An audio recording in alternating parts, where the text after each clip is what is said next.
mensual correspondiente al mes de junio del 2020. Nuevamente y por tercera ocasión, estamos utilizando los recursos tecnológicos de la videoconferencia debido a que continuamos en confinamiento, guardando la sana distancia y quédate en casa, a que nos ha obligado la actual pandemia por el SARS-2 COVID-19. El día de hoy abordaremos un tema de mucha importancia sobre la actual crisis sanitaria a la que nos estamos enfrentando desde un punto de vista de la bioética. Existen actualmente muchos problemas, muchos dilemas en el personal de salud, en la atención de los pacientes, situaciones que no se habían dado antes de esta pandemia, lo que nos hace hacer una serie de reflexiones éticas en su atención. Para tratar este tema, agradecemos a la doctora en filosofía María Elizabeth de los Ríos Uriarte el haber aceptado la invitación para abordar el tema bioética y COVID-19. La presentación de la doctora de los Ríos estará a cargo de la maestra en bioética María Aurora Trápaga Soto, quien forma parte del comité de bioética de nuestra academia, a la cual le cedemos la palabra. Adelante, doctora. Muchas gracias, doctor Vigueras. Para mí es un gusto presentar ante ustedes a la doctora María Elizabeth de los Ríos Uriarte.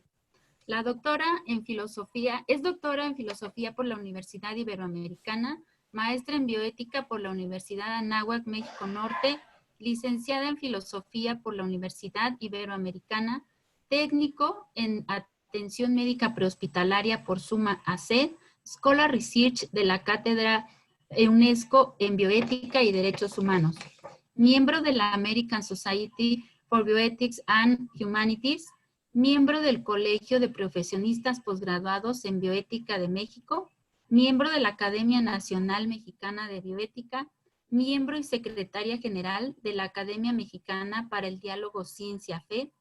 Ha impartido clases en niveles licenciatura y posgrado en la Universidad Anáhuac, la Universidad Iberoamericana, la Panamericana y en el Instituto Superior de Estudios para la Familia.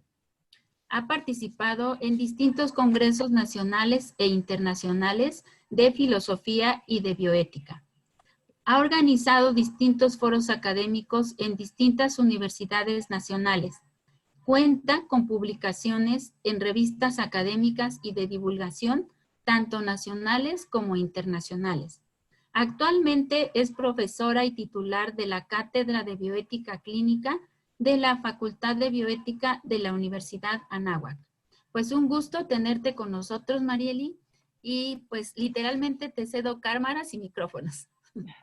Muchas gracias, gracias. Buenas noches a todos. Muchas gracias al doctor Vigueras por la invitación y Aurora, muchísimas gracias también por permitirme compartir con ustedes un tema que pues ahora justamente ya a 3 meses de confinamiento en México ha generado muchos debates, no siendo México el primer lugar, sino que ya se hayan suscitado evidentemente en los primeros países del brote de COVID-19, en China, en Italia, en España, por supuesto en Estados Unidos, y que, bueno, finalmente los hemos heredado y cada uno pues ha tratado de sortearlos de la mejor manera posible.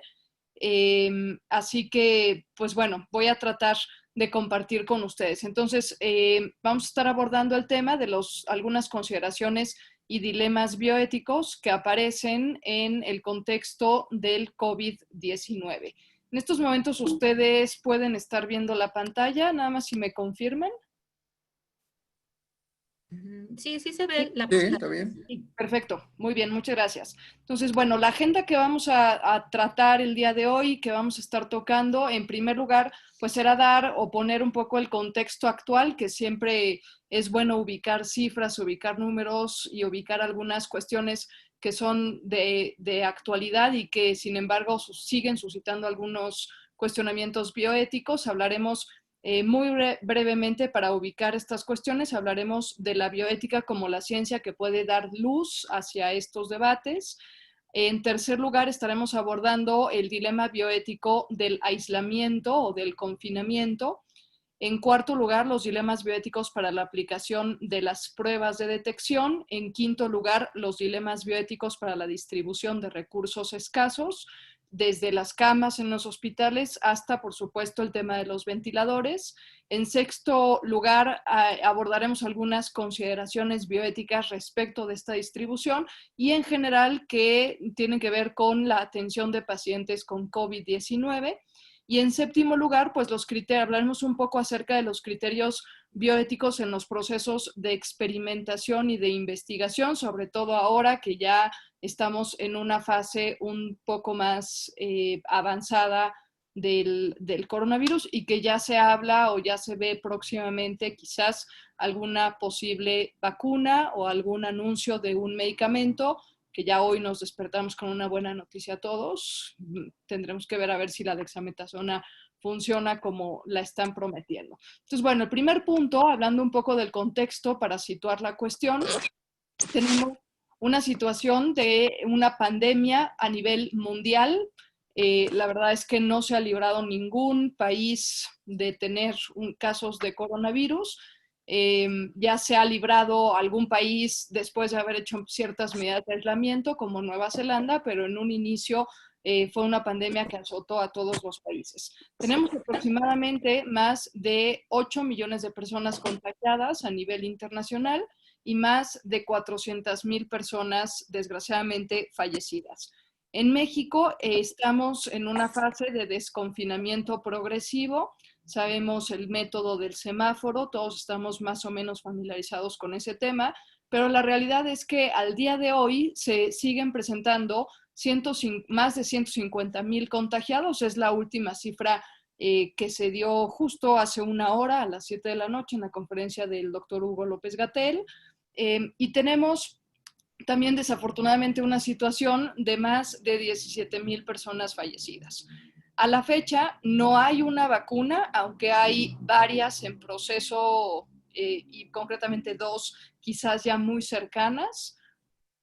No hay tampoco una cura. Repito, al día de hoy apenas se ha aparecido la dexametasona como una posibilidad. Se ha hablado de la hidroxicloroquina, se ha hablado de algunos otros medicamentos, pero la realidad es que hoy por hoy no tenemos a ciencia cierta una cura y por ende, pues con una cifra de 8 millones de personas contagiadas a nivel internacional, pues evidentemente es un tema que nos urge o encontrar una vacuna o encontrar una cura. Estamos en una situación ya actualmente a nivel internacional de una reapertura gradual de las industrias, de los comercios. En México se habla de un regreso a la nueva normalidad, es decir, ya las medidas de confinamiento y de aislamiento se han estado relajando en nuestro país y a nivel internacional, pero tenemos ahora que enfrentar algo que yo le he llamado las deudas sociales del COVID, entre ellos, pues una economía en franca crisis a nivel mundial, que por supuesto pega más en países que ya venían generando que ya se venían generando problemas internos dentro de su economía. México es un país de este tipo y sin embargo, pues bueno, a nivel internacional las economías están en franca crisis y eso puede a veces llevar a que se tomen decisiones de reapertura demasiado rápidas y que los rebrotes surjan también demasiado rápido también, ¿no? Dentro de este contexto quizás habría que ir ubicando que cuando hablamos de la práctica médica, estamos hablando de una práctica médica que se enfoca directamente en la salud pública. Es decir, no es lo mismo hablar de una práctica de la medicina tradicional que hablar de una práctica de la medicina que se enfoca en un tema de salud pública. Es decir, el coronavirus no es un tema que le afecta a una persona, sino que es un tema que nos está afectando a todos y en cada país exponencialmente. Entonces, yo presento aquí un cuadro nada más como para ubicar por qué surgen los dilemas y por qué se han tratado de resolver de las maneras que voy a presentar a continuación. Entonces, en la práctica de la medicina clínica, no hay normalmente una escasez de recursos, mientras que en la medicina que se tiene que aplicar con respecto o con un enfoque en salud pública, sí se presenta una escasez de recursos, o sea, tenemos pues 8 millones de personas para pocos recursos, tanto humanos como materiales que hay. El enfoque en la medicina clínica tradicional es en el bienestar individual y para ello recurrimos frecuentemente a la aplicación de los principios de autonomía, de beneficencia y de no maleficencia. y los criterios en que vamos solucionando los asuntos, dado que estamos hablando de un tipo de medicina normalmente de un profesional de la salud a un paciente, o sea, la relación es 1 a 1, pues normalmente el criterio que prima es el primero en llegar es el que recibe primero la atención médica. Mientras que en un enfoque de la medicina que tiene que ver con un problema de salud pública, ya lo dije, lo vuelvo a reiterar, hay normalmente una escasez de recursos, se tienen grandísimas demandas y pocos recursos para hacerle frente. El enfoque ya no es el bienestar individual, sino que ahora es el bien común, o sea, estamos hablando de un grupo de personas a nivel, en este caso, mundial, que requiere atención médica y que requiere medicinas o recursos materiales de otro tipo. Por ende, el principio o los principios que prevalecen en la práctica ya no son tampoco autonomía, beneficencia y no maleficencia, sino que el tema de salud pública se vuelve en esencia un tema de justicia, y de justicia además que tiene que tomar decisiones para la distribución de recursos en donde muchos de ellos no son bienes divisibles. Es decir, estamos hablando de recursos como por ejemplo un ventilador, como por ejemplo una cama de un hospital, que no la puedo partir en dos para darle la mitad a un paciente y la otra mitad a otro paciente. Un ejemplo de un bien divisible podría ser un medicamento, una pastilla que la parto en dos y le doy la mitad a uno y la mitad va a tener la mitad de efecto benéfico, sí, pero bueno, es un bien que puedo dividir. En el caso de los bienes que entran en juego en un tema de salud pública, es un bien que no, son bienes normalmente que no se pueden dividir tan fácilmente, y por ende los criterios para la distribución y para la aplicación del principio de justicia pues cambian. Ya no puede ser el primero en llegar, sino que ahora el enfoque tiene que ser, si es el bien común, el criterio de distribución tiene que ser salvar el mayor número de vidas posibles. Ahora, si recordamos nada más como para no perder de vista el tema de la bioética, recordemos que la bioética trata de analizar la conducta humana respecto de su intervención en las ciencias de la salud, justamente para determinar si el acto que se está llevando a cabo es o no un acto ético. La bioética, todos aquí lo sabemos, realmente surge en el año 1927 con Fritz Jahr y se retoma y toma su auge a nivel mundial en 1971 con Van Rensselaer-Potter. La parte más importante es que la bioética trata de ser una ciencia que oriente las acciones, que brinde principios de acción para que se protejan en principio la vida, la dignidad, la integridad y la autonomía de los pacientes. Por eso en una situación en donde tenemos muchos dilemas que se levantan en una justa distribución de los recursos, tenemos que echar mano de la bioética para poder clarificar y para poder orientar nuestras conductas.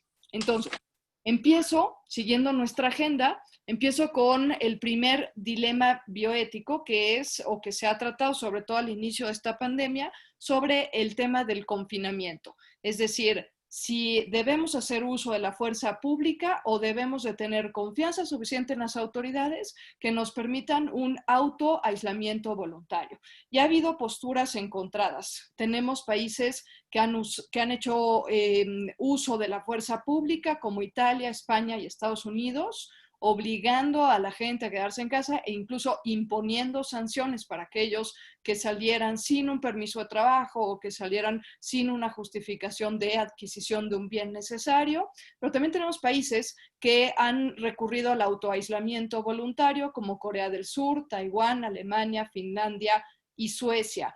Y la realidad es que si uno lo ve objetivamente y ve las cifras de estos países, pareciera que en realidad el resguardo de la autonomía, o sea, el dejar que las personas se autoaíslen, el tener confianza en las personas para que sientan una responsabilidad para cuidar el bien común, pareciera que ha sido la mejor de las opciones. México se decantó por esa vía. Cuando tuvimos la declaración de emergencia sanitaria por parte del Consejo de Salubridad General el 30 de marzo, se declaró así tal cual, se declaró una emergencia sanitaria. No se declaró un estado de alarma, no se declaró, por supuesto, mucho menos un estado de sitio, de tal manera que siempre se exhortó a que la gente mantuviera la sana distancia, mantuviera el aislamiento de forma voluntaria. Quizás no con el éxito de países como, por ejemplo, Finlandia, pero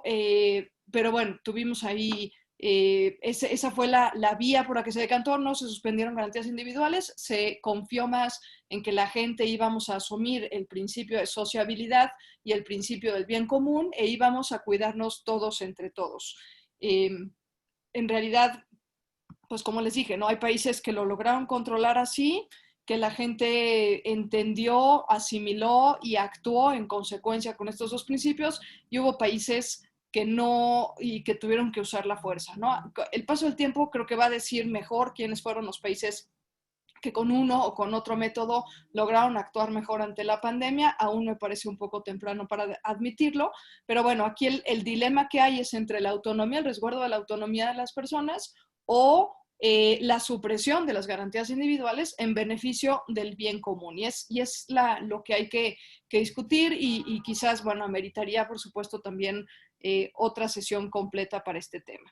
Ahora, el segundo apartado o el siguiente apartado de nuestra agenda tiene que ver con los dilemas bioéticos para la aplicación de pruebas de detección.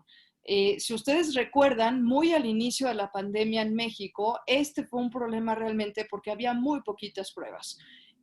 Bueno, y hasta la fecha sigue habiendo muy poquitas pruebas, pero ya están llegando más pruebas más dirigidas, no tanto a la detección, sino ahora ya a la detección de anticuerpos. Entonces, es preciso entender que fundamentalmente hay dos tipos de pruebas, las PCR, que lo que detectan es la presencia del virus en el cuerpo, y las pruebas que les hemos llamado pruebas rápidas, que detectan en sangre, o pruebas serológicas, que detectan en sangre la presencia de anticuerpos. Esto quiere decir que ya tuviste el virus y que por ende lo último que se ha comprobado, que no se había comprobado con fecha del 30 de marzo, que ya nos guardamos todos en casa, fue que aquellas pacientes que presentaron coronavirus, que sale en la prueba serológica, que ya tienen inmunidad, pues pueden ya realmente salir medianamente tranquilos a la calle sin contagiarse. Esto es importante tenerlo presente porque hoy, en la fase en la que estamos y en la que están la mayoría de los países de desconfinamiento progresivo, es importante saber quiénes ya pasaron el coronavirus, porque ellos son los que podrían, en principio,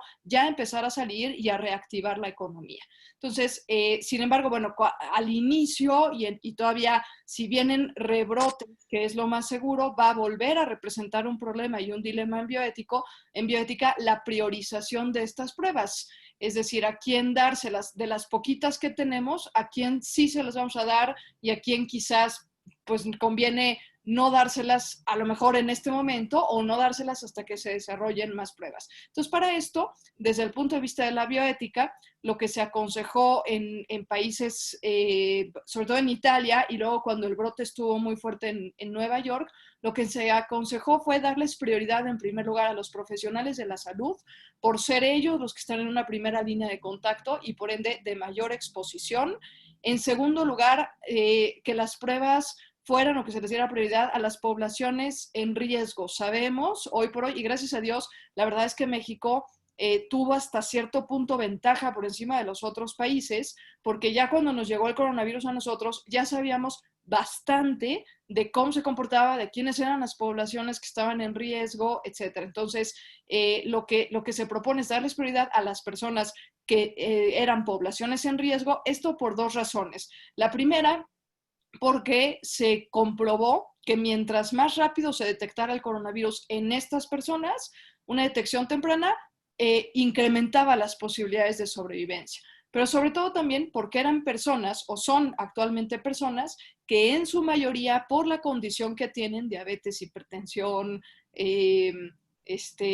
algún tipo de cáncer, etcétera, dependen de otros, es decir, que tienen cuidadores o que tienen personas en su familia que los proveen de los cuidados necesarios, y por ende el que ellos se contagien y no sepan que están contagiados va a provocar que los terceros que vivan con ellos también se contagien. Entonces, por eso se propone que para la escasez de pruebas, la priorización en segundo nivel tenga que ver con o se les aplique a las poblaciones en riesgo. Y por último, los trabajadores que tengan actividades esenciales dentro de la comunidad.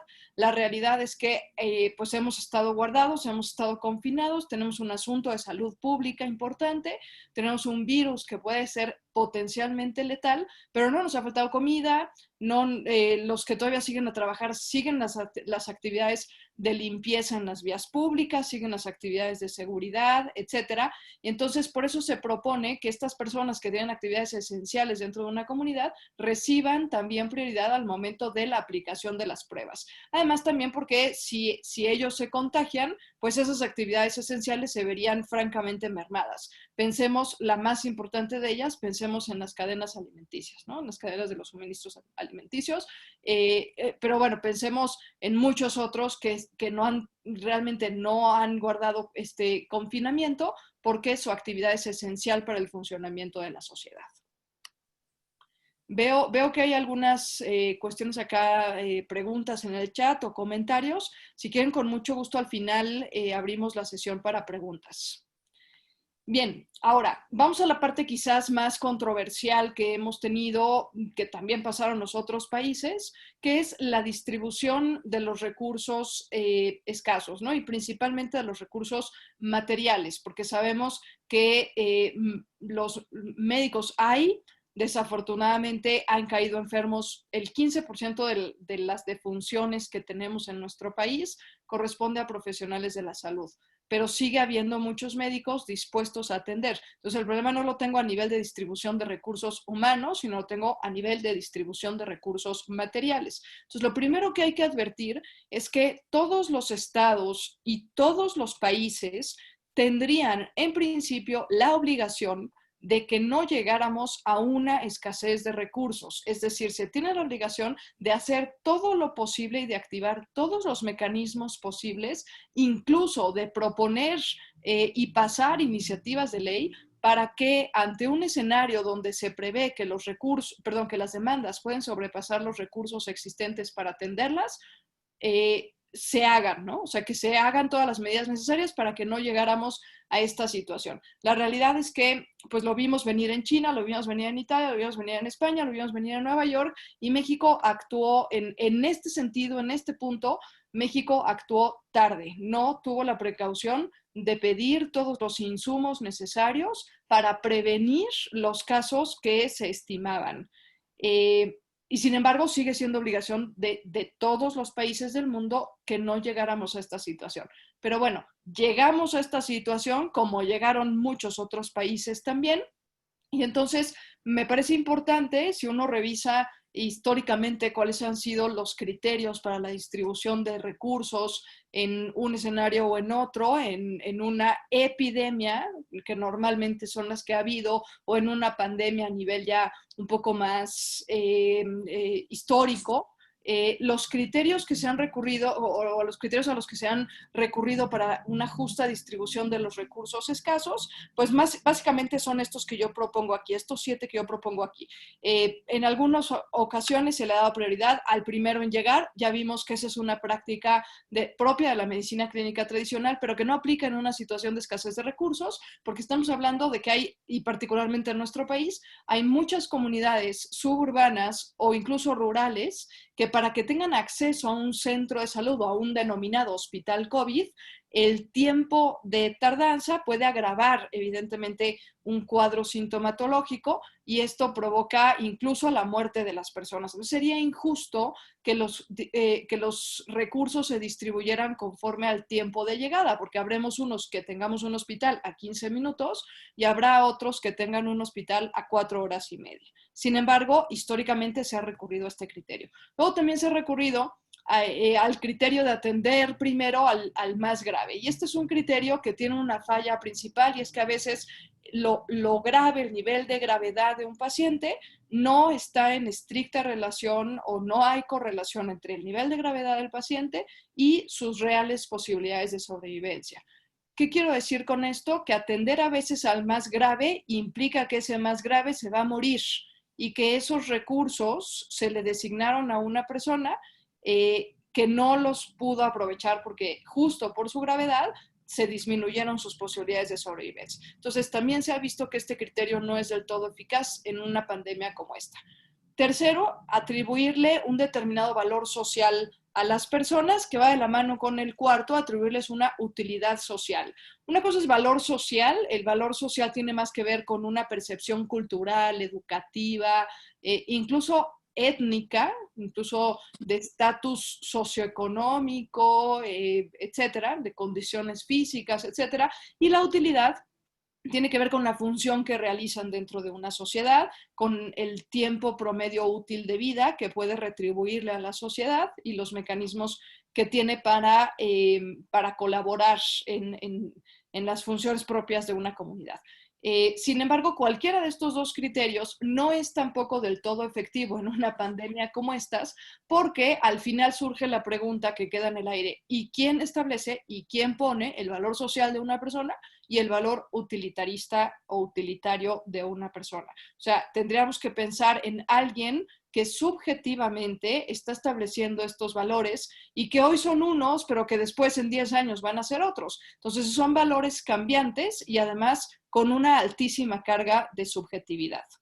Luego viene el criterio de cantidad de años de vida salvables. Este criterio fue muy controversial desde que se propuso por primera vez en algunos hospitales de España y que desgraciadamente llegó a nosotros en algún momento, en donde lo que proponían era hacer la cuantificación de los años de vida que le quedan a una persona A o una persona B, y la persona que pudiera tener una mayor cantidad de vida, una mayor cantidad de años, en función de su condición, en función del cuadro de gravedad, de las posibilidades de sobrevivencia, etcétera, habría que darle prioridad a él. En México, el promedio de edad que tenemos es de aproximadamente 74 años. Entonces, por ejemplo, si llegara una persona de 60 y llegara una persona de 40, según atendiendo únicamente a este criterio, la persona de 40 tendría mayor cantidad de años de vida salvables, porque estaríamos hablando de que le quedan 34 años más de vida, pero si llega alguien de 60, le estarían quedando 14 años de vida. Entonces, atendiendo a este criterio, habría que darle prioridad al de 40. No importa las condiciones previas del de 40, ese es el punto controversial aquí, que si yo me atengo únicamente a una cuestión numérica, pues no me da, por principio de beneficencia, no me da el criterio suficiente para saber designar un recurso que puede ser benéfico para una persona, así le queden 14 años o así le queden 8 años de vida. Además, estamos presuponiendo que todos van a llegar a la edad promedio de vida, que es 74 años en México, y cosa que estamos muy equivocados porque dependiendo de muchos factores genéticos o no genéticos, podemos o no llegar a los 74 años de vida. Entonces, establecer una expectativa de vida también implica que no todas las personas vamos necesariamente a llegar a esa expectativa de vida. Y esto fue, repito, muy controversial porque también evidentemente pues hay por ahí un subcriterio de este criterio que tiene que ver con la edad de los pacientes, con darle prioridad a aquellos que son más jóvenes, ya no en función de que puedan tener una mayor expectativa de vida después o llegar a la expectativa de vida de cada país, sino en función de que tienen las mayores posibilidades de sobrevivencia. Es decir, es muy fácil, si yo tomo este sexto criterio de forma separada, es muy fácil pasar de este criterio a afirmar que son las poblaciones jóvenes las que necesariamente tienen mayores posibilidades de sobrevivencia y en consecuencia darle solamente a las poblaciones jóvenes. Esto en México lo tuvimos, si ustedes recuerdan, me parece que fue, no tengo la fecha exacta, pero fue alrededor del 17 de abril más o menos, el Consejo de Salubridad General se atribuyó la función de designar, y digo se atribuyó porque en realidad era una función que le correspondía a la Comisión Nacional de Bioética. Lo que sucedió fue también, pues yo no sé si un tanto providencial o fue más bien un mucho de aprovechamiento por parte de algunos. La Comisión Nacional de Bioética se nos quedó acéfala y en ese momento entró el Consejo de Salubridad para sacar unas supuestas guías bióticas de asignación de recursos en medicina crítica que duraron literalmente menos de 48 horas publicadas porque recibieron tantísimas críticas justo por este criterio, porque en ellas se afirmaba tajantemente que habría que darle prioridad a los pacientes jóvenes, que en menos de 48 horas se habían quitado de la red, las tuvieron que cancelar y afirmar públicamente que había sido un borrador que se había hecho, pero que esperáramos en 2 semanas más las guías definitivas. Y sí, alrededor del 27 de abril, no tengo la fecha exacta, pero más o menos alrededor del 27 de abril, se sacaron ya como tal las que ya son oficiales y están disponibles en el portal, que son las guías bioéticas de asignación de criterios, en donde ya no se habla de la edad como criterio principal, sino que se establecen otros muchos criterios que tienen que ver con el séptimo, que yo pongo ahí en color amarillo, que es el que realmente debería de estar permeando una situación de salud, un problema de salud pública con una grandísima demanda, que es el criterio de salvar al mayor número de personas posibles, tomando en cuenta, evidentemente, sus reales y objetivas posibilidades de sobrevivencia, no su edad ni la cantidad de años de vida salvables, sino tomando en consideración las posibilidades de sobrevivencia. Para cumplir con este criterio, ustedes lo saben, la mayoría aquí son médicos, tenemos que hacer un protocolo propio de medicina de emergencias que se llama triage. El triage es una palabra que ustedes saben que tiene su origen en las guerras napoleónicas, en el médico de guerra de Napoleón, que usa esta palabra triage, que significa clasificación, para poder en un campo de batalla con muchos heridos, pues clasificar a quiénes se iba a llevar primero y quiénes tenían realmente posibilidades de sobrevivencia si eran atendidos. Entonces, de ahí viene esta palabra y eso es un poco lo que se intentó proponer cuando ya el Consejo de Salubridad metió freno de mano, rectificó y sacó estas nuevas guías que son las que actualmente se encuentran disponibles para su descarga en Internet. Ahora, ¿cuáles son algunos de los criterios éticos? Tomando este criterio de distribución de salvar al mayor número de personas posibles, ahora desde el punto de vista bioético, ¿cómo hacer más humano, cómo hacer más ético este proceso de triage? Pues bueno, se proponen y se han propuesto algunos criterios, entre los cuales destacan los siguientes. Número 1, tomando en cuenta el valor intrínseco de todas las personas y respetando el principio de dignidad, se parte de la base de que no se trata, y esto es algo que sí quiero como ser muy clara con esto porque a veces se ha interpretado de otras maneras, no se trata de decidir quién vive y quién muere, no se trata de decidir a quién sí se atiende y a quién no se atiende.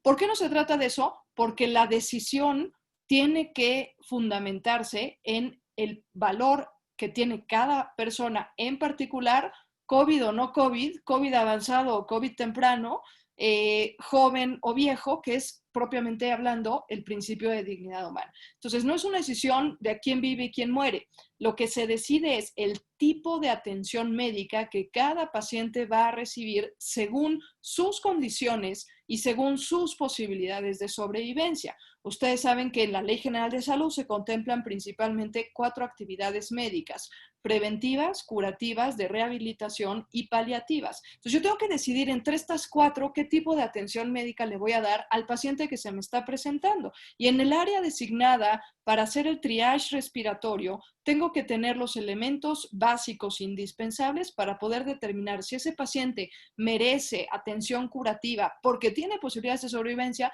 o porque por las comorbilidades que ya sabemos que complican un cuadro de COVID, mejor lo remito a un tipo de atención, por ejemplo, paliativa.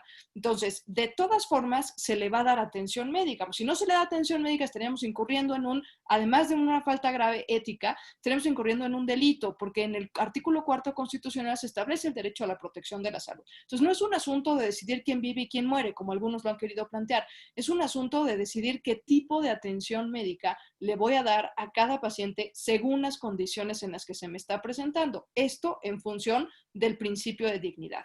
Ahora, cuando hay un paciente que tiene comorbilidades que ya sabemos que son las que complican un COVID, que ya hay evidencia científica, o cuando un paciente ya me llega con a lo mejor no tiene una complicación, pero tiene un COVID ya muy avanzado y quizás hago pruebas respiratorias y la realidad es que podría ser un paciente que no se va a curar, que no vamos a sacarlo adelante, que no se va a ver beneficiado de la atención curativa que le podamos dar, tenemos la obligación de remitirlo a cuidados paliativos. Lo que no puede pasar en ningún escenario y bajo ninguna circunstancia es el abandono de pacientes y la omisión de auxilio. O sea, no se vale decir usted sí entra y a usted lo dejo aquí en la calle. Lo que tenemos que hacer es eso, decidir el tipo de atención médica, pero no podemos omitir el cuidado, la atención curativa o paliativa que merece cada uno de los pacientes. En el fuero local, el delito de abandono de pacientes está contemplado y de omisión de auxilio está contemplado. Entonces, nuevamente, o sea, lo que tenemos que decidir no es a quién se atiende y a quién no atiende. Lo que tenemos que decidir es el tipo de atención médica que merece cada uno de los pacientes según sus condiciones. Estas condiciones van a ser dadas por la valoración que hagamos de cada uno de los pacientes en función de la aplicación de las escalas que ya más o menos se han adoptado en las terapias intensivas que ustedes como médicos manejan muy bien, que son por ejemplo, la SOFA, la Apache, concretamente la 2 o la 3, la PORT, etc. Ya actualmente se critican estas escalas porque por supuesto que no fueron pensadas para pacientes COVID. Pues sí, evidentemente no fueron pensadas para pacientes COVID, sin embargo, sí son capaces de determinar al menos dos elementos. Uno, el nivel de gravedad de ese paciente y dos, más o menos determinar sin total exactitud las posibilidades de sobrevivencia de los pacientes. Esto es importante porque entonces me permite que con parámetros objetivos yo pueda decidir si le doy un ventilador o no a ese paciente. Yo puedo decidir, y no es una cosa del paciente, es una cosa de que las escalas me dicen, tiene pocas posibilidades de sobrevivencia. ¿Para qué le doy un ventilador si ese ventilador no va a ser benéfico? Voy a desperdiciarlo cuando lo podría utilizar en otro paciente que sí tuviera posibilidades de sobrevivencia. Mejor a ese paciente que ya me arrojaron las escalas, que tiene pocas posibilidades de sobrevivencia, lo mando a cuidados paliativos. Entonces, la valoración tiene que ser objetiva, o al menos lo más objetiva posible. Sin embargo, jamás, y las guías en muchos países siempre meten esta cláusula, siempre meten este punto, estas guías no son determinantes, es decir, jamás podemos pasar por alto la reflexión personal que hace el médico, que puede ser dialogada con algún colega, que pueden brindar muchos otros datos que a lo mejor las escalas no están arrojando. Entonces, no es únicamente la aplicación de las escalas y la consecuencia numérica de un paciente que sí tiene posibilidades o un paciente que no tiene posibilidades. Se trata de reflexionar, porque la reflexión recupera la integridad del paciente, no únicamente lo que objetivamente se está arrojando las escalas, ¿no? Ahora, aquí es importante considerar que el principio de beneficencia en bioética nos permite que los recursos les sean dados a los pacientes que más se van a ver beneficiados por ese recurso. Es decir, nuevamente, si yo tengo un paciente que sé que no tiene posibilidades de sobrevivencia o que sé que haga lo que haga, no se va a recuperar, la realidad es que por principio de beneficencia se vale no darle un recurso que puede sí ser benéfico para otro paciente. Lo que no se vale es abandonar. Entonces, ¿qué tendría que hacer? Nuevamente remitirlo a los cuidados paliativos pertinentes. Ahora, dentro de estos criterios existen algunas consideraciones que yo las pongo como transversales, ¿no? O sea, es decir, tomando en cuenta estos principios, al momento de la decisión, algunas luces que pueden orientar a que nuestra conducta sea un poquito más ética que otra conducta posible, pues son algunas de estas que yo establezco aquí. En primer lugar, que ningún criterio que no sean las reales y objetivas posibilidades de sobrevivencia de los pacientes determine el tipo de atención médica que se le va a dar. Nuevamente, que no sea la edad, el sexo, la preferencia sexual, las creencias o los valores religiosos, los recursos económicos, el estatus migratorio, que no sean esos criterios, sino que sean lo que arroja la escala SOFA, Apache, Apache 2, Apache 3, PORT, etcétera. Cada centro adoptará la escala que mejor le parezca, pero que sean esos los criterios y no dejar introducir a la conversación algún otro criterio que lo único es que va a caer en el punto número 2, que serían acciones discriminatorias. Es decir, nuevamente, si yo introduzco fuera de las escalas de medición, introduzco otros criterios, y aquí entra mucho, por ejemplo, temas de discapacidad, temas de etnias, temas de estatus migratorio, temas de estatus social. Si yo dejo introducir esos criterios en mi valoración ya no va a ser ni ética ni bioética. Más bien va a ser una valoración discriminatoria. Actualmente se considera, va a aparecer en la próxima lámina, pero lo comparto de una vez, Ya actualmente hay algunos centros que han reflexionado muy bien acerca de estas escalas de medición y sobre todo en el escenario en que posiblemente haya pacientes que empaten en las escalas y vamos a ver 2 pacientes que arrojan la misma escala y tengo un solo ventilador. Entonces, actualmente se está proponiendo, pero todavía no hay ningún consenso al respecto, que solamente en ese tipo de situaciones se puedan considerar este otro tipo de criterios, ¿no? Que puede ser algunos con más sustento científico que otro, pero solamente en esos escenarios. Por ejemplo, está comprobado que el COVID da peor en hombres que en mujeres, entonces, pues si 2 tienen la misma escala SOFA, tengo que desempatar porque nada más tengo un ventilador, pues a lo mejor quién es hombre y quién es mujer y entonces decidir en base a eso. Repito, estos son criterios que se siguen reflexionando ahora, que se están apenas abriendo, que no hay nada definitivo al respecto, pero bueno, lo comento porque solamente en esos escenarios de desempate podríamos incluir otro tipo de valoraciones, repito nuevamente, tratando de que tengan cierto sustento científico. El tercer criterio, la tercera consideración en bioética, es que de preferencia y en la medida de lo posible, a la entrada al hospital en el área de triage respiratorio, se pueda hacer, aunque sea de forma breve, un consentimiento informado en donde se le informe, perdón la redundancia de los términos, al paciente sobre su condición y sobre el tipo de atención médica que necesita, sea curativa o sea paliativa. Esto con la finalidad de que el paciente sepa, si lo remitimos a una unidad de cuidados paliativos, que sepa por qué lo estamos remitiendo a una unidad de cuidados paliativos. O si lo regresamos a casa con medicamentos paliativos, que sepa por qué lo estamos haciendo y por qué no lo estamos ingresando. O el familiar que sepa, ¿no? Por qué no lo estamos ingresando. Entonces, en la medida en que haya transparencia, se ha comprobado también que la transparencia genera confianza en las autoridades y genera mayor apego a los protocolos de seguridad. Entonces, en la medida en que el paciente esté informado, que la familia esté informada, garantizamos una correcta toma de decisiones desde el punto de vista de la bioética. También se ha tratado de incluir o se recomienda incluir igualmente a la entrada al hospital en el área de triage respiratorio, se recomienda que si la persona no tiene ya un documento de voluntades anticipadas, pueda en esos momentos firmar uno.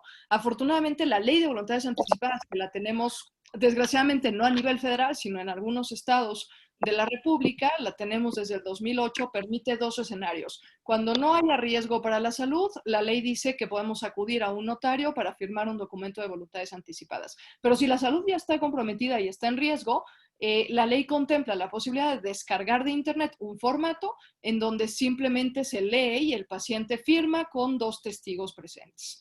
Esto es algo que agiliza estos procesos. ¿Por qué es importante incluir la voluntad anticipada aquí? Porque ustedes recordarán que en la ley el objetivo que tiene firmar un documento de voluntades anticipadas es rechazar medidas extraordinarias que pudieran prolongar fútilmente la vida de una persona. Es decir, estamos hablando de que si en algún momento esa persona, vamos a suponer que ingresa únicamente con oxígeno, pero va mal, empieza a desaturar, lo tengo que intubar. En ese momento, tener una voluntad anticipada ayuda para decir, bueno, el progreso de este paciente ha ido de mal en peor y ahora requiere una intubada, ¿no? Pues un ventilador, pues asistencia mecánica respiratoria podría ser considerado para ese paciente en ese contexto como una medida extraordinaria. Si tiene un documento de este tipo, ya no tenemos un dilema encima, o sea, nos descargamos de tener que decidir si le doy el ventilador o no le doy el ventilador. Se le informó previamente, decidió, se le dijo lo que era la voluntad anticipada, firmó. Eso me permite que si estoy viendo que el deterioro está siendo cada vez peor, pues no caer en medidas extraordinarias que solamente prolonguen la agonía de ese paciente y de la familia si es que la tiene. De igual manera, otra consideración es atender al principio de proporcionalidad terapéutica. Esto en el escenario de pacientes, bueno, en muchos escenarios, pero principalmente en el escenario de pacientes que ya están intubados y que no se ve beneficio alguno. Es decir, pueden pasar 11 días y no vemos un beneficio. Es más, o estamos igual o seguimos en picada, ¿no? Y el paciente está avanzando hacia abajo en vez de avanzar hacia arriba, ¿no? Entonces, En este tipo de escenarios, atendiendo a este principio, si se ponderan los riesgos, las cargas psicológicas, físicas, emocionales para el paciente y para la familia, se podría en algún momento, si se determina que el ventilador está siendo fútil para ese paciente, que no le está brindando ningún beneficio y sí le está imponiendo determinadas cargas, se podría retirar ese ventilador siempre y cuando, y esa es la condición indispensable, se platique previamente con la familia y se obtenga el consentimiento de la familia. Está estrictamente prohibido retirar un ventilador sin el consentimiento de la familia y, por supuesto, menos aún retirárselo a uno para dárselo a otro, porque sería atribuirle al que lo tiene un valor utilitarista para que salve la vida de alguien más. Y eso ya nos descentraría del primer principio bioético, que es el respeto de la dignidad de todas las personas.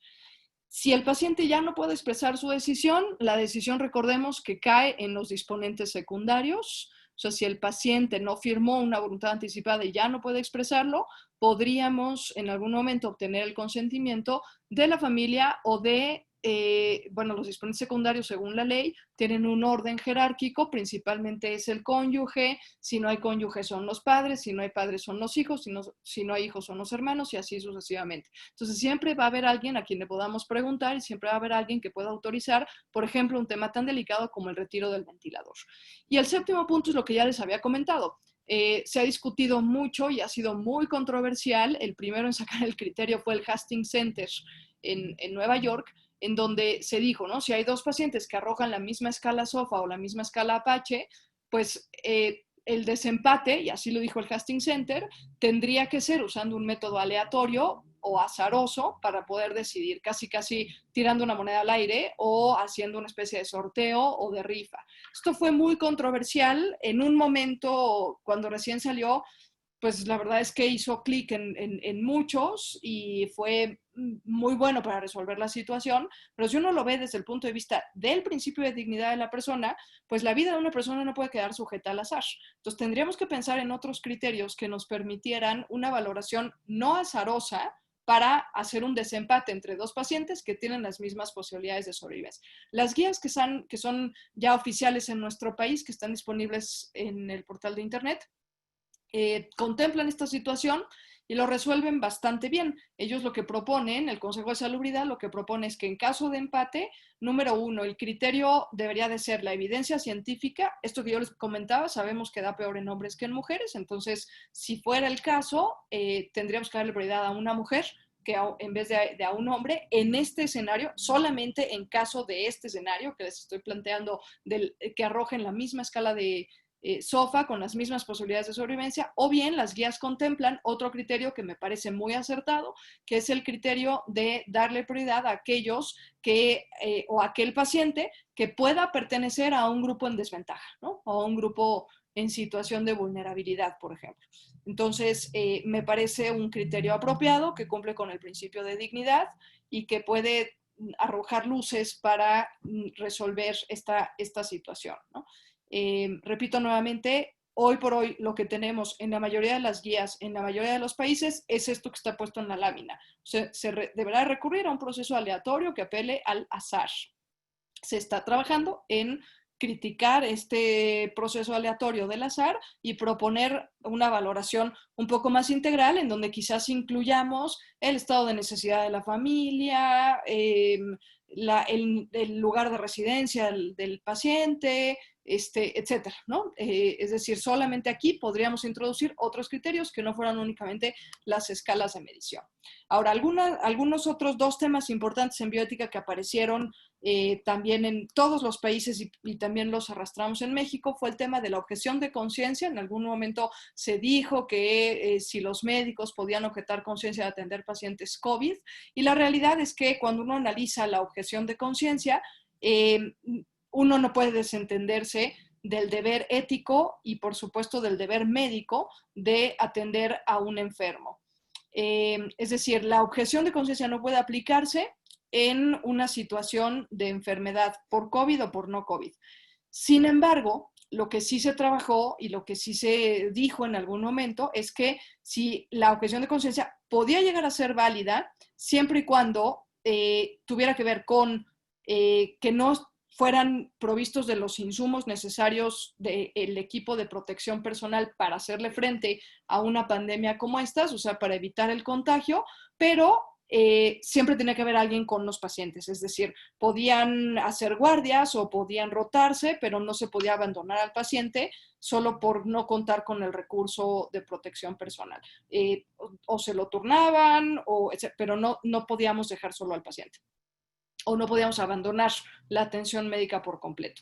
Esa posibilidad se contempló y fue cuando empezaron a exigir más insumos de protección personal, con toda razón, pero el punto central es que el no atender a un paciente, el negar la atención médica a un paciente, dado que la protección de la salud está contemplada en la Constitución, puede ser considerado como un delito de abandono al paciente, de omisión de auxilio. Entonces, el abandono al paciente no se justifica ni siquiera en una situación de riesgo, de grandísima demanda y pocas formas para hacerle frente, ¿no? Entonces, sí, esto es importante. No se puede objetar la atención médica, sí se puede objetar el cómo de la atención médica. Y otro tema que también por ahí lo empezamos a ver la primera vez que lo vimos fue en España, de ahí lo importaron a Italia y luego ya nos llegó aquí y en Nueva York, supuesto derecho al último adiós. Los primeros que lo propusieron fue la Asociación Española de Cuidados Paliativos y me parece un acto de verdad muy bello que nos alumbró mucho en muchos países, porque en efecto, por principio de solidaridad, se le debe de permitir a los pacientes, aún en su aislamiento, tener contacto, aunque sea virtual, con la familia, sobre todo si ya se prevé que están próximos a morir. O sea, aunque no estén próximos a morir, se debería de fomentar este contacto. Ya lo tenemos, ya lo implementamos, pero antes de implementarlo, muchos pacientes en muchas partes del mundo desafortunadamente morían en la más absoluta soledad. Por eso el tema tan importante de humanizar un poco más la muerte con este tipo de contactos. Permitir que al menos, en algunos escenarios, que al menos un miembro de la familia esté presente con todo el equipo de protección personal. Hace un par de semanas acaba de avalar y ya también está disponible en los documentos de la Secretaría de Salud con respecto al coronavirus, se acaba de avalar que cuando se trata de menores y cuando se trata sobre todo de niños pequeños, que al menos uno de los padres esté todo el tiempo con el menor. Antes se le permitían las visitas por horas. Muy al principio no se permitían las visitas y el niño estaba solo nada más con el personal de salud. Hoy por hoy, ya afortunadamente, repito, hace 3 semanas un grupo de psicólogos pediatras logró que desde Secretaría de Salud permitieran, en caso de menores de edad y de niños muy pequeños, que siempre esté uno de los padres presentes. Claro, con algunas restricciones, con equipo de protección todo el tiempo, guardando muchas recomendaciones que les dan, pero que siempre estuviera el menor acompañado. Eso me parece que es un asunto muy importante en estos momentos en donde por las exigencias propias del virus, pues tenemos que estar aislados y alejados de nuestra familia. También ya se sacó unas guías para el manejo ético de los cadáveres. Antes no se permitía, de hecho, en muchas ocasiones ni siquiera ya se permitía el último adiós, el reconocimiento del cadáver, sino que ya nada más les decían, pues ya lo enterramos y se murió y ya lo enterramos. Hoy por hoy ya se tiene contemplado un manejo ético de los cadáveres, en donde se permite la entrada de máximo 5 personas para el reconocimiento del cadáver y con las debidas precauciones y los debidos protocolos de seguridad poder hacer pues una especie de despedida según los valores y las preferencias propias de cada uno de los pacientes. Siempre se recomienda la incineración por encima de la inhumación. Sin embargo, pues bueno, siempre tratar en la medida de lo posible de apelar y de abogar y de defender las creencias particulares de cada una de las familias. Y ya para apuntar al final de esta exposición, hablamos un poquito acerca de los criterios bioéticos en los protocolos de investigación y de experimentación, dado que ya estamos hablando a nivel mundial de posiblemente a fines del año salgan vacunas, ya se han hecho protocolos de investigación con ciertos medicamentos, pues también conviene recordar que justo la bioética está para que no nos ganen las prisas.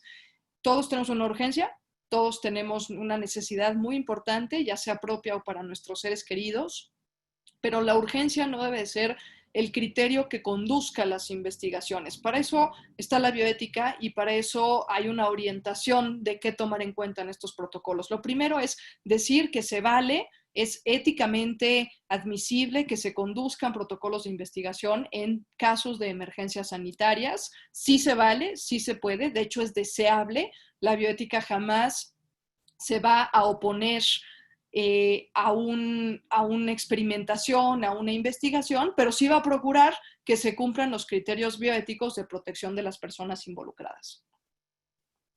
Por ello, se deberá de ponderar siempre en cada protocolo de investigación, sea con medicamentos, sea con vacunas, se deberá de ponderar el principio de riesgo-beneficio, deberíamos de poner en una balanza los riesgos y los beneficios, contar con un plan de contingencia para que en caso de que haya efectos secundarios adversos, se les pueda hacer frente a ellos y salvaguardar la vida y la integridad de las personas involucradas en los protocolos. Cuando hablamos del tema de vacunas, es importante que no nos saltemos las fases. Sabemos que existen principalmente 3 fases, la exploratoria, la preclínica y la clínica, y que la clínica se divide además en otras 3. De hecho, el tiempo promedio de desarrollo de cualquier vacuna es entre 10 y 15 años. La más rápida se ha sacado en 8 años. Entonces, la verdad, yo todavía personalmente tengo mis dudas acerca de la vacuna que están anunciando ya para salir a fines de este año. Pero bueno, es importante procurar, si estamos en el ámbito, procurar estar bien informados, que no se salten las fases propias de una vacuna, sobre todo porque el fundamento de esto radica en el principio de precaución, que no es lo mismo que el principio de prevención. A veces los usamos indistintamente y no es lo mismo. El principio de precaución tiene sus orígenes en el Consejo Europeo en el año 2000, en la ciudad de Niza, en donde se reunieron un grupo de expertos y propusieron que ante algunas acciones de las que desconocemos por completo lo devastador que pudieran ser sus efectos secundarios, mejor ni siquiera intentarlas. Ese es el principio de precaución.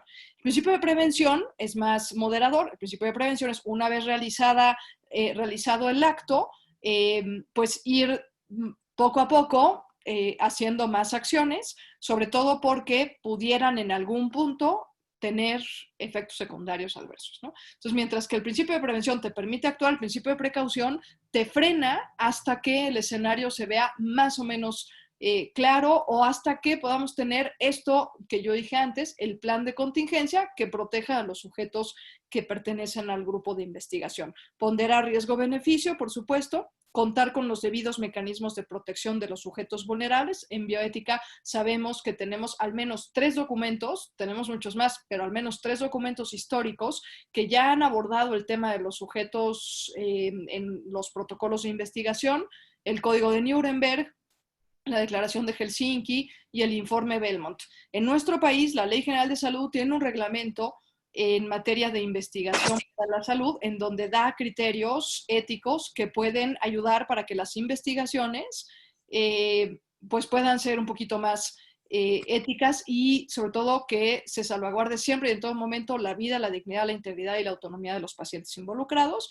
Y también hablar aquí de un tema ya controversial hoy por hoy, que es el tema de la accesibilidad de la vacuna, ¿no? O sea, en una pandemia como esta, en una emergencia sanitaria mundial como la que estamos viviendo, con 8 millones de personas contagiadas y con más de 400,000 que desgraciadamente han perdido la vida, la vacuna tiene que ser de carácter universal. El acceso a la vacuna tendríamos que fomentar y tendríamos que denunciar que no fuera así. Sabemos, ya desde la semana pasada se anunció que muchos países de la Unión Europea ya hicieron un contrato de compraventa para todas las vacunas que el laboratorio AstraZeneca está proponiendo para fines del año, que es, digamos, la que va más avanzada, y sabemos que ya hubo contratos, incluso también de parte de Estados Unidos, para comprar un número determinado de vacunas. Eso, desde el punto de vista de la bioética, en principio debería de estar prohibido. ¿Por qué? Porque la vacuna debería de obedecer al bien de la mayoría. Recordemos nuevamente el cuadro inicial: estamos en un ámbito de salud pública, en donde el enfoque tiene que ser salvaguardar el bien público, no el bien de un país, no el bien de un consejo de países. Se trata del bien universal, y por eso hablamos e insistimos en el acceso universal a la vacuna. De igual forma, no dejemos que la urgencia se atraviese y nos haga tropezar en algunos principios de la bioética, como por ejemplo el consentimiento informado. No debemos de saltárnoslo con los sujetos involucrados, debemos de advertir de los posibles riesgos y beneficios.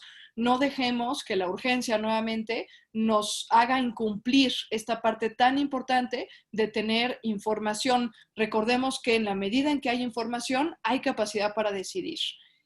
Los resultados de las investigaciones deberían también de obedecer al principio del bien común y deberían de ser compartidas universalmente. Por eso ya algunos filósofos, sociólogos, antropólogos han propuesto un término nuevo que apenas se está pues poniendo en la arena pública, que es el tema de la solidaridad global. Es decir, esto significa que el conocimiento, los avances, los protocolos, se vayan comunicando y sean de dominio público. O sea, que si eventualmente se saca un cierto medicamento 100% efectivo para casos no graves y para casos graves de COVID-19, se dé a conocer, y no solamente se dé a conocer, sino que todos tengan acceso a la, digámoslo así, fórmula o receta para poderlo fabricar en sus propios países. Que no haya monopolios de las posibles curas y menos aún de las posibles vacunas. Eso es algo por lo que debemos de luchar los bioeticistas. No se está dando así. O sea, la realidad es que está habiendo monopolios, están viendo, por supuesto, ya hasta temas electorales que se están cruzando en el descubrimiento de vacunas o de curas para el COVID-19, y no debiera ser así. En principio, la solidaridad global debería de permear las prácticas de investigación y las prácticas de experimentación. Llegado el caso en donde ya tuviéramos posiblemente una vacuna o posiblemente una cura, igualmente habría que tomar decisiones con respecto a quién dársela primero, y desde el punto de vista bioético, más o menos tiene que ver con los mismos criterios de los que hablamos con la distribución de las pruebas. En primer lugar, a los profesionales de la salud. Repito nuevamente, no se trata de un tema de función social. Sí es muy importante lo que los médicos hacen, pero no es un tema de función social, porque estaría yo recurriendo al criterio justamente de asignar un valor utilitario a ciertos sectores de la población. No es un criterio así, más bien es porque ellos están en mayor riesgo, en mayores posibilidades de riesgo, y por ende las vacunas primero deberían de dárseles a ellos. Luego hablamos de poblaciones vulnerables en un segundo lugar, y en tercer lugar irlas distribuyendo geográficamente. Esto es un criterio epidemiológico, irlas distribuyendo geográficamente en los focos que están habiendo más contagios, ¿no? Por ejemplo, si uno ve el mapa en México, la mayoría de los casos se concentran en la Ciudad de México y en el Estado de México. Entonces, geográficamente, una vez atendiendo primero a los médicos, luego a las poblaciones vulnerables, deberíamos de poder atender geográficamente a la Ciudad de México y al Estado de México. Y luego irnos de los estados que están en rojo a los que están en naranja y a los que están en amarillo, y finalmente ya dársela a los que están en verde, ¿no? Ese debería de ser el criterio. La realidad es que desafortunadamente la vacuna también es un estímulo económico para muchos países, para muchas industrias farmacéuticas, como les comento, hasta para muchos presidentes en temas electorales, y esto está generando que incumplamos muchos de los criterios éticos y bioéticos que deberíamos de tener en un contexto pues de una pandemia mundial, ¿no? Con todo lo que esto está llevando. Muy bien, pues yo en estos momentos paro mi presentación. Ahí está mi correo por si acaso luego no alcanza el tiempo de preguntas. Voy a dejar de compartir la presentación y no sé, Aurora, ¿quieres que vaya leyendo yo las preguntas y los comentarios que hay en el chat? ¿O lo quieres ir haciendo tú? No sé cómo lo tengan planeado. O doctor Vigueras, como usted me diga. El doctor Víctor me parece que tiene el contenido, entonces yo creo que es el que va a leer las preguntas. Si nos permite. Sí, muchas gracias. Sí, gracias, doctora. Muy bonita presentación, muy completa y invita a mucha reflexión. Aquí tenemos dos comentarios para ampliar. El primero dice, recordar que las pruebas de PCR-RT para diagnóstico deben aplicarse siempre y cuando existan síntomas, pues pese a que somos personal de salud y estamos en riesgo elevado, la sensibilidad y la especificidad de la prueba se eleva teniendo criterios para aplicar la prueba. De lo contrario, nos podríamos enfrentar a falsos negativos. Ok, de acuerdo. Solo agregaría que desgraciadamente también este virus tiene la enorme capacidad de camuflajearse y de no dar signos, ¿no? Entonces, no dar signos, pero sí contagiar. Entonces, en ese sentido, me parece que también habría que abogar para que las pruebas pudieran hacerse cuando hubiera quizás, a lo mejor no síntomas, pero sí sospechas por haber tenido contacto con alguien confirmado como positivo o por haber venido de un país con altos índices de contagio, etcétera. Yo les comparto que a mí me tocó la pandemia en México. Yo regresé el 1 de marzo de Italia, de Roma, a pesar de que todavía no había muchos casos confirmados en Roma. No teníamos síntomas, no teníamos nada y sin embargo nos pusimos en contacto con la gente de la Secretaría de Salud y nos recomendaron hacernos la prueba y fuimos y nos hicimos la prueba sin síntomas pero solo por la sospecha de haber venido de un país con altísimos índices de contagio, ¿no? Entonces, en ese sentido creo que es importante también recordar que sí es importante que se hagan las pruebas, sobre todo porque es la única manera que tenemos para no seguir contagiando. Pero gracias por la aportación. Sí, muchas gracias, doctora. También tenemos otra pregunta. Dice, el aplicar un ventilador a un paciente que tiene deterioro ventilatorio no siempre es una medida extraordinaria, ya que es un medio de tratamiento médico para mantenerlo con vida y estable respiratoriamente, mientras se estabiliza la función respiratoria y metabólica del paciente. Ya hay varios casos que requieren intubación por criterio médico y que lograron extubarse y darse de alta por mejoría. Sí, de acuerdo. Efectivamente, sí, a ver, no siempre el ventilador es una medida extraordinaria. Recordemos que no hay una lista de medidas ordinarias y una lista de medidas extraordinarias. Lo que hay es una valoración progresiva del estado de salud del paciente, que vaya deteriorándose o que por el contrario vaya saliendo adelante, ¿no? Por supuesto. Entonces, el que se cuente con una voluntad anticipada no significa que no se le va a intubar. Significa que si está intubado y no se ve mejoría, ese paciente puede extubarse con el permiso de la familia, siempre atendiendo al permiso de la familia. Pero estoy de acuerdo, no siempre y en todos los casos necesariamente es una medida extraordinaria, por supuesto. Gracias. Doctor Vigueras, si desea hacer algún comentario. Pues sí, me parece que la presentación ha sido muy completa, ha abarcado un panorama bastante amplio sobre la pandemia y creo que para el personal médico que está en la primera línea y en la sala de cuidados intensivos, debe ser de mucha utilidad hacer este tipo de reflexiones para mejorar la atención de los pacientes y como siempre el criterio médico siempre debe prevalecer ante cualquier otra situación. No sé si hay otra pregunta, si no... Sí, doctor, tenemos otra pregunta. Dice, ¿cuál sería su opinión sobre las medidas que se hicieron en Italia de compartir un ventilador en 2 pacientes? ¿Medida de guerra? Sí, lo que pasa es que ahí había 2 salidas del ventilador, o sea, era efectivamente una misma máquina, pero tenía evidentemente dos salidas, ¿no? Para el tubo endotraqueal. A ver, no conozco el porcentaje de eficiencia de tener un ventilador de esta categoría. Sé que posteriormente se hicieron ventiladores que podían tener esta posibilidad de atender 2 pacientes al mismo tiempo, pero no sé si inicialmente sí tenían esa posibilidad. Recordemos que el ventilador, y salió por ahí en el cuadro que hice entre la comparación entre medicina clínica tradicional y medicina con enfoque en la salud pública, el ventilador en esencia es un bien no divisible, es decir, es un bien que para ser eficiente necesita dirigirse únicamente a una persona y únicamente una persona puede verse beneficiada con el sistema mecánico que trata de brindar asistencia respiratoria a un paciente. Entonces, en esa óptica quizás me faltan elementos para poder decir qué tan eficiente fue esa medida.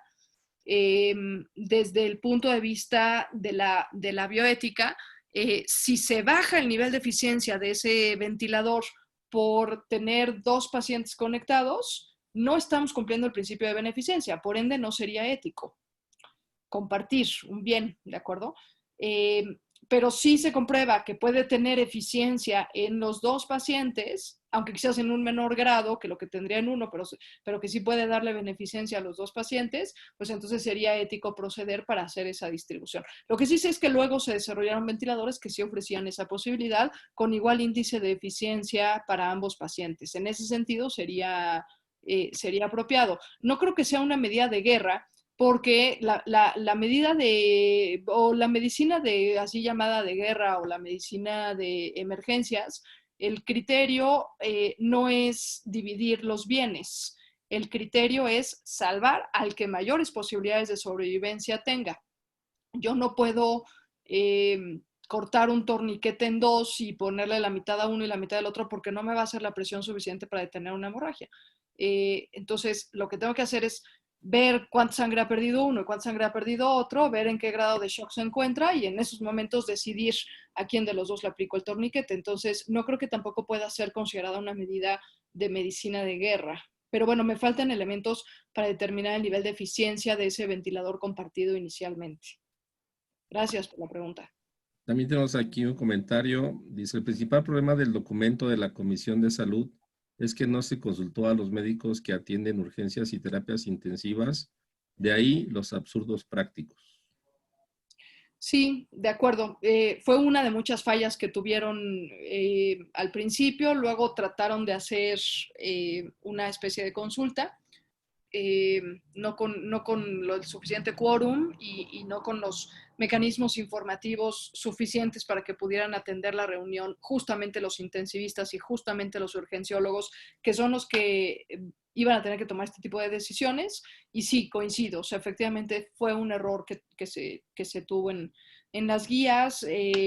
Los bioeticistas decíamos, pues, en principio, ¿por qué el Consejo de Salubridad está sacando unas guías? Cuando esto debería de ser función de la Comisión Nacional de Bioética, ¿no? También esa es otra de las cosas, ¿no? La gente que estuvo ahí en estas guías, cuando leemos al final quiénes están, que pertenecen a un colegio de bioética, pero que no son bioeticistas y que no tienen un grado de bioética, pues también ese es otro de los errores, ¿no? O sea, al final, a mí me parece que una persona está autorizada para hablar de un tema cuando hay una preparación y una formación profesional. Pero bueno, la verdad es que ya al final, ya tapando esa cuestión del borrador inicial que desapareció en menos de 48 horas, las guías que hoy tenemos, la verdad es que están bastante bien, o sea, tienen buenos elementos a considerar. De todas las que yo he revisado, de todas las guías de todos los países que yo he revisado, es la única que contempla otro criterio fuera de la SASH para poder decidir pacientes que tienen las mismas escalas SOFA o las mismas posibilidades de sobrevivencia, lo cual me parece, la verdad, muy acertado y muy atinado, ¿no? Muy bien, pues tenemos muchas felicitaciones para la doctora. Fue una excelente ponencia. Doctor Vigueras, le cedo la palabra. Gracias, Víctor. Ya a manera de despedida, a nombre de la Academia Mexiquense de Medicina, agradecemos a la doctora María Isabel de los Ríos Uriarte su intervención y su ponencia tan extraordinaria. Me uno a la felicitación de los asistentes y de manera virtual nos permitimos dar lectura a un reconocimiento que le otorgamos virtualmente y lo podremos hacer de manera personal en cuanto las condiciones mejoren. Y dice, la Academia Mexiquense de Medicina, AC, otorga el presente reconocimiento a la académica doctora María Elizabeth de los Ríos Uriarte, ponente con el tema Bioética y COVID-19. Sesión de la Academia Mexiquense de Medicina AC, martes 16 de junio del 2020 y tiene la firma de un servidor.